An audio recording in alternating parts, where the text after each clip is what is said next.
All right, there she goes.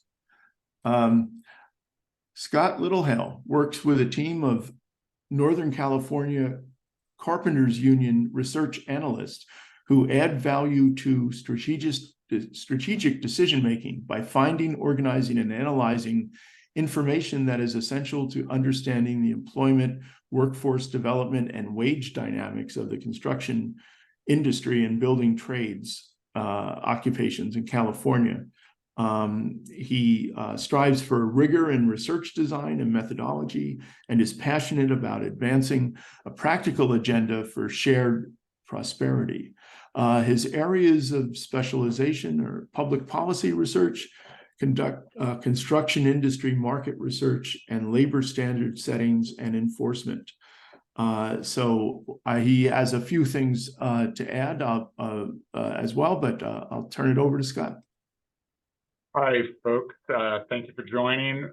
So I, for 20 years, have worked for the Nor Cal Carpenters Union. We are a regional umbrella union organization of 22 local unions that span the geography, reaching south to Tulare and Monterey counties on up to the Oregon border in Northern California. And those 22 local unions have about 37,000 members. We do everything from helping to form up foundations to installing the doors and keying the doors for when things are ready for occupancy in buildings, as well as working on bridges, schools, hospitals, all sorts of other types of non-residential buildings. I am here today to talk to you specifically about carpenter involvement in California around the state's desperate need for more multifamily housing and the concurrent desperate need for higher road, higher family-sustaining labor standards for the construction workers who build housing in the Golden State. We've heard a lot about the need for more housing. Let's just stipulate to that need. Construction workers are among those who desperately need housing that is more abundant and more affordable. It's just a fact that California construction workers are disproportionately more likely to live in overcrowded housing, to live in disadvantaged and low-income communities, to live farther away from work, and to pay higher shares of their incomes for housing. So the need for housing is there, but there's very much a need for these housing-related construction jobs to be better jobs. On the slide before you is a practical societal need for jobs to be better, because we need hundreds of thousands of additional construction workers in California to build the housing that we need. And the goals that we have set out, we can have all the entitlement, there can even be the financing, but you need the workers to actually produce the housing. And unfortunately, there's a problem. That is, on the indication on the left, the jobs that are being offered just are not very attractive, offering below average wages, crappy fringe benefits, the prevalence of wage theft. The industry is notorious, particularly in residential construction, for wage theft and tax fraud. The work is demanding physically, it's demanding in terms of hours. If you have a family and you have to leave for work at 4:30 in the morning, what do you do? The jobs are less stable. They're vulnerable to economic downturns. There was an extreme hit to the construction industry during the Great Recession. There is overall a shrinking labor force within California. The people from whom the housing industry is primarily drawn workers, which tend to be folks with lesser education, oftentimes immigrants. That pool is just shrinking. The industry has never done what the unionized part of construction has done, which is develop self-sustaining systems of workforce development through apprenticeship training. And all that adds up to less capacity to build housing. Let's bring this to the Bay Area a little bit and show what's going on. I have to show, I am a chart nerd, so I'm going to show you two charts. This is over time, the relative composition of the San Francisco, San Mateo, Alameda, and Contra Costa counties employment base with the various construction sectors broken out as percentages of total employment. So in 2005, roughly 3.3% of all employment in that part of the Bay Area was comprised of either residential general contractor employment. That is, if I don't know if my mouse is visible, the orange bar near the bottom and the blue bar. Blue is specialty trade, and orange is general contractors. We are down to only 2.5% of total employment now being comprised of the residential and specialty trade employment. So that's a substantial loss in relative terms, and puts us in bad shape for being able to meet the need. Quite simply, this elaborates on the pay gap that was referenced before. That black line going across that says all industries, 108, that's $108,000. That's an annualized adjustment to the average monthly earnings of male employees without a college degree working for employers in 5 counties of the Bay Area. It doesn't include Silicon Valley. It's a different stat, and I didn't have time to merge them. But here's the key thing, right? In descending order, there's these various construction subsectors. You've got utility system construction. That's your electrical. That's your water utilities. Declining down to building finishing contractors. That's your drywall contractors. Absolutely essential for building what? Building housing. The gap is enormous. And within that building finishing contractor sector, there's an additional gap because non-residential drywall employers pay way more than residential drywall employers. So it's simply put not very attractive to go into those lines of work. Poor fringe benefits add into the disincentive to join, and the fact that this is reflected partly in the overall stat that California construction workers are 2.5 times more likely to be uninsured than all other California workers. So it's time for housing developers to invest in the construction workforce that California needs, with competitive wages and benefits and strong apprenticeship programs.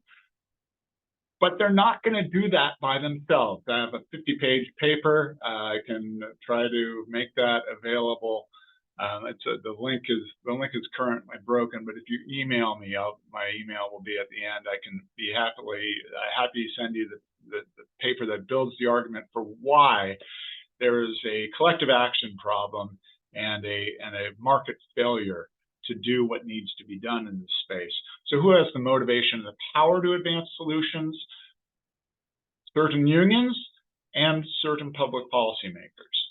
And that brings us to some of the politics of housing policy. 2021, there were multiple articles in the California press asking why are key California affordable housing bills bottled up in the legislature. And the answer boiled down to some opposition from the California State Building and Construction Trades Council, and them holding out for a particular set of requirements that they wanted to see inserted into these bills called Skilled and Trained Workforce Standards.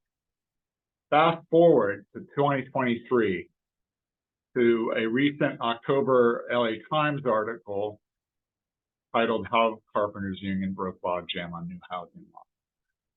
There was a change in leadership within the carpenters unions of the Southern California and Northern California in late 2021, and we launched into having a pro-housing, pro-worker agenda in 2022, beginning with AB 2011, the Affordable Housing and High Road Jobs Act of 2022, authored by Buffy Wicks, co-sponsored by the California Conference of Carpenters. In part, AB 2011 was designed to promote the sort of grand boulevard vision that Dennis mentioned earlier in some of his introductory remarks to other speakers. It touches on being able to build and develop multifamily infill housing on office, retail, or parking parcels. One estimate, now this strictly being for the commercial corridors part, estimated over 100,000 acres within California potentially available for mixed income housing that would be streamlined through local entitlement processes, so long as there are labor standards, which we will get to. Much more potential development for affordable housing because they aren't restricted to specified commercial corridors, but rather can do any infill office, retail, or parking parcels with some exceptions involving freeway proximity and a few other things. That, as you can see in my background, that bill in 2022, after a fight where the opposition mostly was composed of the League of California Cities and the California State Building Construction Trades Council, ultimately was won. And there was some sighs of relief amongst some of the political players in Sacramento, thinking, okay, thank goodness we got this uncomfortable fight between some of our friends over things such as which labor standards to attach to housing bills behind us.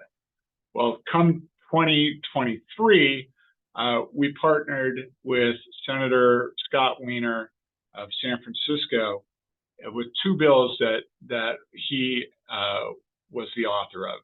SB 4, known commonly as the Yes in God's Backyard or YIGBY bill, had two prior attempts to be passed, both of which ran into brick walls and got stalled out before they ever made it to the floor.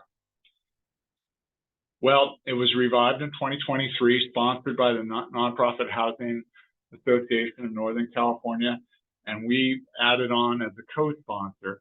They essentially adopted AB 2011 high road labor standards, and we ultimately, with some amendments along the legislative sausage-making path, got that passed through the Senate and through the Assembly, and was signed by the governor.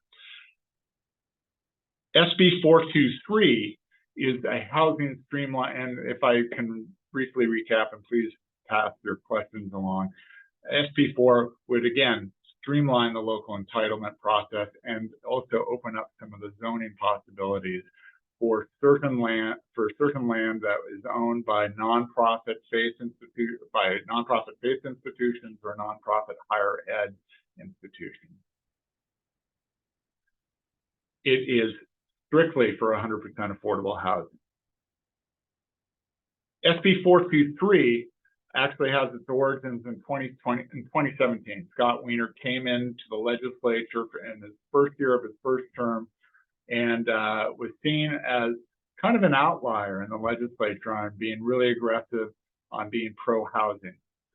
And it was only because of the intervention of Governor Jerry Brown, really, that there was ultimately a deal in late 2017 to pass SB 35 with the late support from the State Building and Construction Trades Council in exchange for including the skilled and trained workforce standards that were referenced before in attachment with mixed income housing, while 100% affordable housing would require what are called construction prevailing wages, which are standards that are oftentimes set by collective bargaining agreements of the various construction trades unions in California.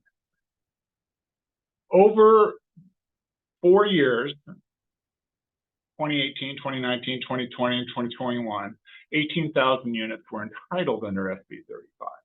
All of those, most of those units, I shouldn't say all those units that were entitled, were for 100% affordable housing requiring prevailing wages. And all of those units that were entitled that have actually got underway, where shovels have hit dirt and units have gone up, have been 100% affordable projects with prevailing wage standards, while 0 units have been built under the skilled and trained workforce requirement system for mixed income housing. There was one project in Saratoga that broke ground, but the developer denies that those standards apply to it. What are high road labor standards? At its core are family supporting prevailing wage standards, which have been around since the 1930s in California. It's a foundation of high road labor standards for construction workers, both nationally and in California.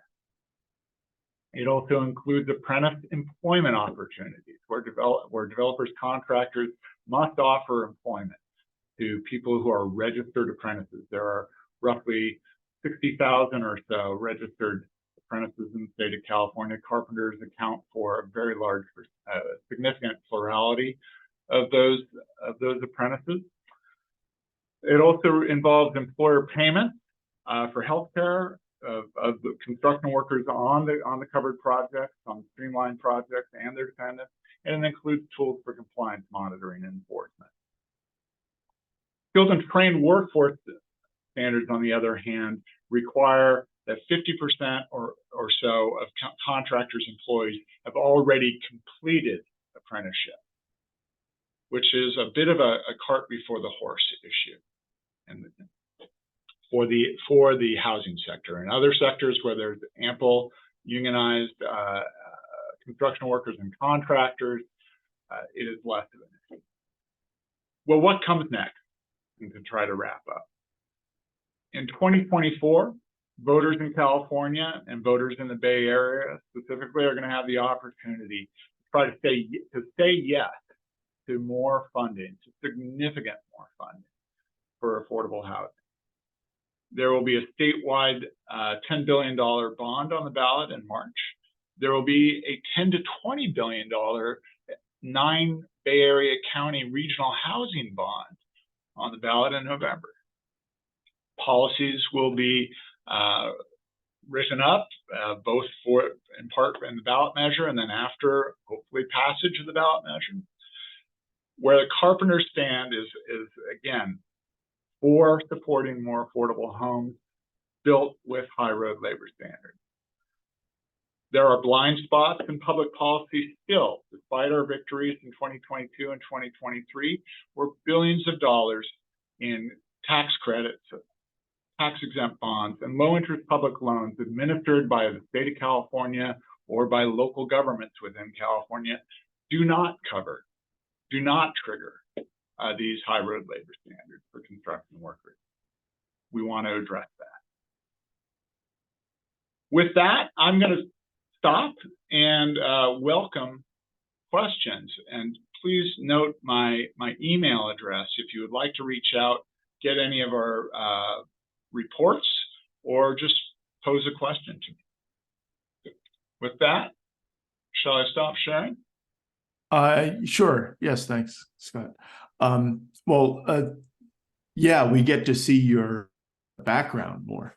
There we go. Now that you're sharing. But anyway, thanks for the presentation. I wondered, actually, one question was with SB 2011. I wondered if you can get into a little bit more about that, because that seemed to me a real kind of accommodate the details of that. I mean, it just seemed like a really smart, let's say, compromise to kind of get things, break a logjam. And I just wondered, from your view, you were involved in this quite a bit, so. So ultimately, what two bills passed? The legislature passed two bills, both of which streamline things somewhat differently. AB 2011 addresses these commercial and retail and parking parcels, particularly for both, as I said, affordable housing almost anywhere on an infill situation, as long as you take into consideration some highway distances from highways, a few other considerations. The other bill, darn it, it was Caballero's bill, I believe it was SB6, included some skilled and trained workforce standards that had potentially less potential for CEQA streamlining until the two bills sort of interact with one another and interact also with SB35. So we will see. It's a natural experiment as to which bill produces more. But at the end of the day, the state building and construction trades dropped opposition when they were presented by leadership with the likelihood that both bills would be recommended for passage to the Democratic caucus, which of course has a supermajority. So there was, in terms of compromise, there wasn't much compromise in AB 2011. Quite honestly, it retained most of its form. Well, I mean, just in terms of, I mean, from what I understood too, I mean, there's just within a lot of different projects and things, there's this kind of idea of, basically what I was thinking of was more the apprentice participation. And I mean, that just seemed to me like a really kind of good idea. I can speak to that. Yeah. I mean, there are approximately 300,000 residential construction workers in California. Over 90% of them are not yet union members and are not covered by any prevailing wage standards.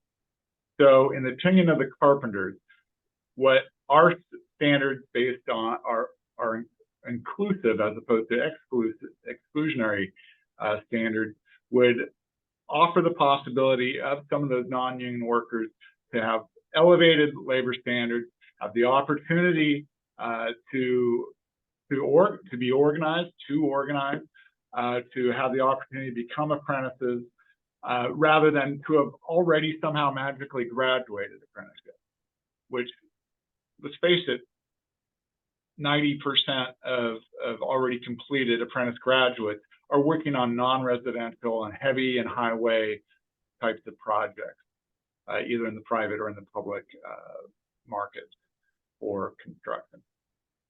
So this is it's an organizing bill. As one of our signs for SB423 says, it's behind me, behind the backdrop, the virtual backdrop, it says, protect all workers, organize, build housing.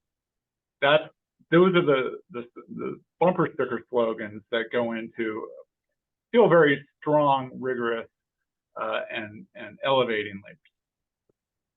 Yeah, no, that's, I mean, interesting to me from like a workforce development perspective. I mean, I know with Sustainable Silicon Valley, we've been really plugged into like water industry workforce development. We talk about green and aqua collar jobs.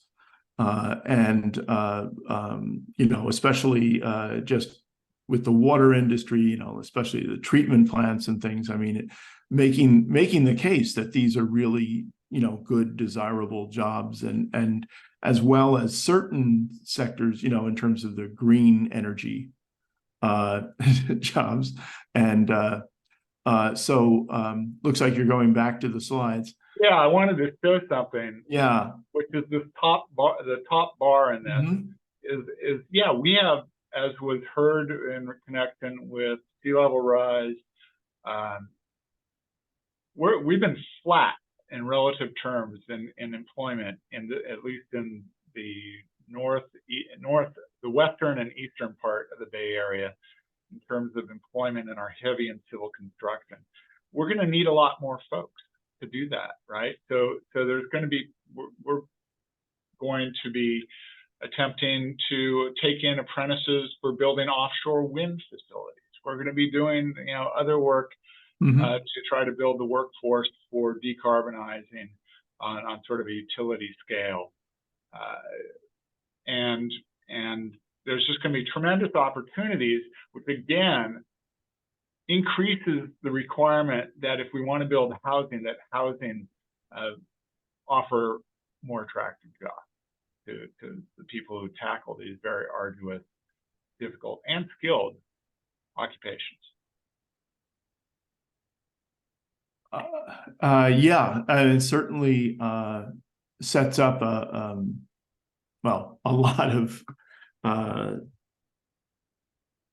lot of possibilities, as you say. I mean, and it's interesting to see how this is going to work out. But it just seemed like it's obviously, as you say, we need more housing. We need the people that build housing to actually have good jobs and good work conditions, I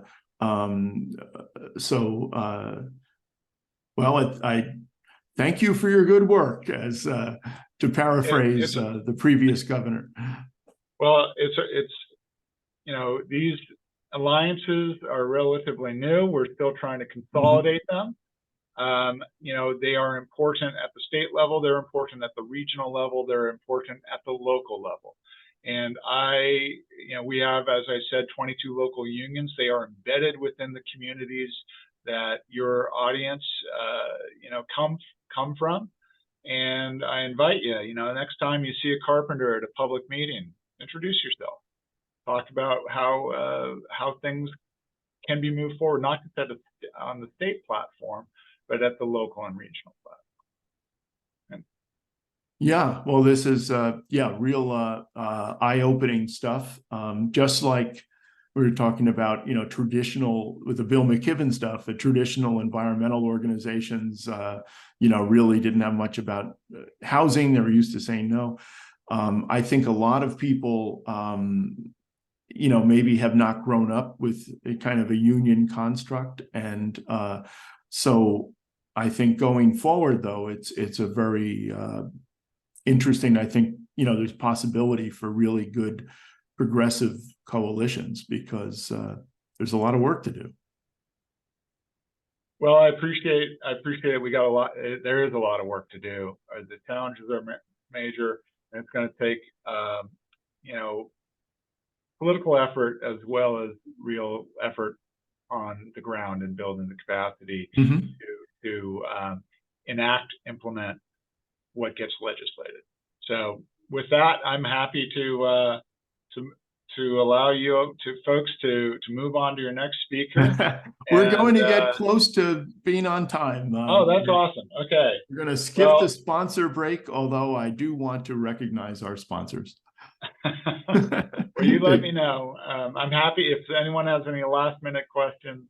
Happy to take it. Well, that one raised hand did not produce the question, so right. I think we're going to have to leave it there for now, and actually get inside a multifamily housing unit, for the occupant comfort. Great. We'll get into some HVAC. All right now. Take care.